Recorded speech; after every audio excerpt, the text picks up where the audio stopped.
Hi, I'm Ken Howard, and welcome back to ShrinkTube. You know what? You got problems. Hey, don't worry about it. Everybody has problems, right? And that's what I want to talk about today, is how to approach problems and some tips for solving them in a systematic way. Now, when we talk about problems, they can be in anything about your job, about your relationship, with your car, with your health. Problems can come in any one area of life at any time. And when we're really doing well in our mental health and well being, it's not that we don't have any problems ever, it's that we know how to approach them. And here are some tips for how to approach them in whatever area of your life you find the problem in. Let's talk about two things: internal resources and external resources. Those help you feel equipped to address your problem. And what are those?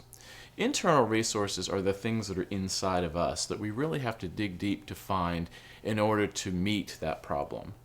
Maybe it's the courage to face the problem head on. Maybe it's focus to see the problem through. Maybe it's stamina to keep ourselves going even when the going gets tough. External resources are the things that are outside of us that we need to address our problem. Maybe we need to call a professional in the community, like a plumber or a car mechanic or a therapist or a doctor.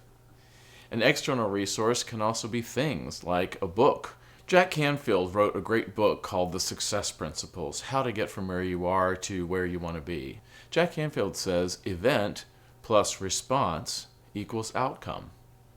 Let me show you what I mean. An event could be somebody getting laid off from a job. We've seen a lot of that in recent years, right?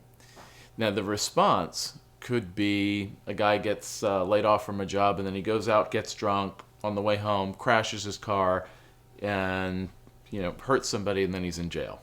Not a good outcome. Now let's look at a different response. Same guy gets laid off, but instead of something else, he asks his boss for a letter of recommendation before he leaves. He says goodbye to everybody and gets their contact information for networking. He goes home and updates his resume and joins some job search sites. He makes some networking phone calls and emails, and before you know it, he's got a new job. Same event, getting laid off, different response, led to a better outcome. So when we have a problem, that's an event. But we can think about our response. How can we take a positive approach to this in order to get a positive outcome? But we have to identify the problem first. And then once we know it, then we can start on solving it. And to solve it, do a brainstorming exercise first. Brainstorm all the different solutions. You could move away to Siberia and forget the whole thing. You could take a vacation. You could call an expert. You could go online. You could sell the car. You could do all kinds of things. But brainstorm lots of different solutions. No matter how silly you think they are, just brainstorm them on a big list. Then go through your list and evaluate your options. Evaluating your options helps you to feel empowered to choose one option versus another, the pros and the cons of doing each option.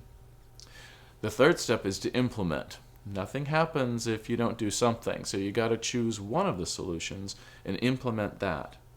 Then you can evaluate it. Did your action solve the problem, or is the problem still unsolved? That means you have to go back to your solution list and choose a different one, and keep doing that until the problem's solved. Maybe you get advice from a therapist or from a doctor or from a friend or from a family member.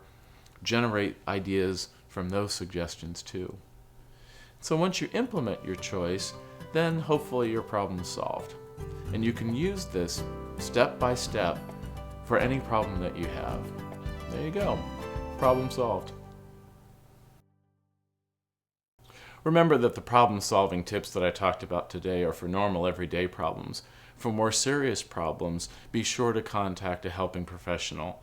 Contact a therapist in your area, or a doctor, or another professional that can help with more severe problems, especially if you're feeling suicidal, or if you've experienced major health challenges, or a big loss in your family, or for yourself. Knowing the difference between everyday problems that you can solve by yourself and when to contact a professional is a very important part of taking care of yourself. If you're in the Southern California area, you can have a session with me in person in my office in West Hollywood, or we can work via phone or via Skype, or contact a helping professional in your local region.